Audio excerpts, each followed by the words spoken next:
didn't suit him. They had decided to meet in Hamar. That was the best place, since 2 of them were coming from Simrishamn and the others from Ystad. They would drive out to the nature reserve, park their cars, and walk to the spot they had chosen.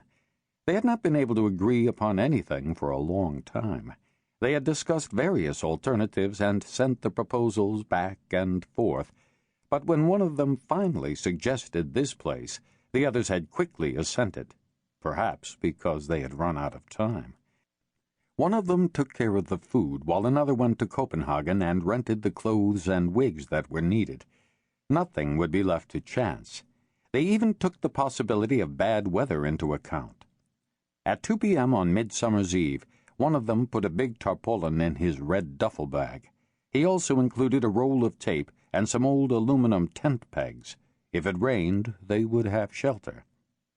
Everything was ready. There was only one thing that could not have been anticipated. One of them suddenly became ill.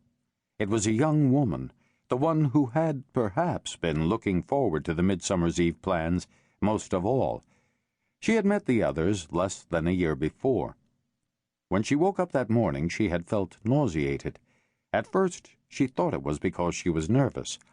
But some hours later, when it was already midday, she had started vomiting and running a temperature. She still hoped it would pass, but when her lift arrived, she stood at the door on trembling legs and said that she was too ill to go. Consequently, there were only 3 of them in Hamar shortly before 7:30 p.m. on Midsummer's Eve. But they did not allow this to spoil the mood. They were experienced. They knew that these things happened. One could never guard against sudden illness. They parked outside the nature reserve, took their baskets, and disappeared down one of the paths. One of them thought he heard an accordion in the distance, but otherwise there were just birds and the distant sound of the sea. When they arrived at the selected spot, they knew at once that it had been the right choice. Here they would be undisturbed and free to await the dawn. The sky was now completely free of clouds. The midsummer night would be clear and beautiful. They had made the plans for Midsummer's Eve at the beginning of February, when they had spoken of their longing for light summer nights. They had drunk large quantities of wine and quarreled at length about the precise meaning of the word dusk. At what point did this particular moment between light and dark arrive? How could one really describe the landscape of twilight in words? How much could you actually still see when the light passed into this obscure state of transition, defined by a certain length of the shadows? They had not come to an agreement. The question of dusk had remained unsolved, but they had started planning their celebration that evening. They arrived at the hollow and put down their baskets, then separated and changed behind some thick bushes. They wedged small makeup mirrors in the branches so they could check that their wigs were on straight. None of them sensed the man who observed their careful preparations from a distance.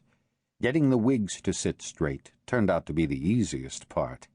Putting on the corsets, padding, and petticoats was more difficult, as was arranging the cravat and the ruffles, not to mention applying the thick layers of powder. They wanted every detail to be perfect. They were playing a game, but the game was in earnest. At 8 p.m. they came out from behind their bushes and looked at each other. It was a breathtaking moment. Once more, they had left their own time for another age, the age of Bellman, the bacchanalian 18th-century poet. They drew closer and burst into laughter, but then they regained their composure. They spread out a large tablecloth, unpacked their baskets, and put on a tape with several renditions of the most famous songs from Bellman's work, Friedmann's Epistles. Then the celebration began. When winter comes, they said to each other, we will think back on this evening.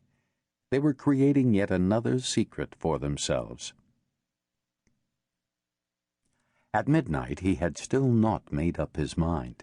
He knew he had plenty of time. They would be staying until dawn. Perhaps they would even stay and sleep all morning. He knew their plans down to the last.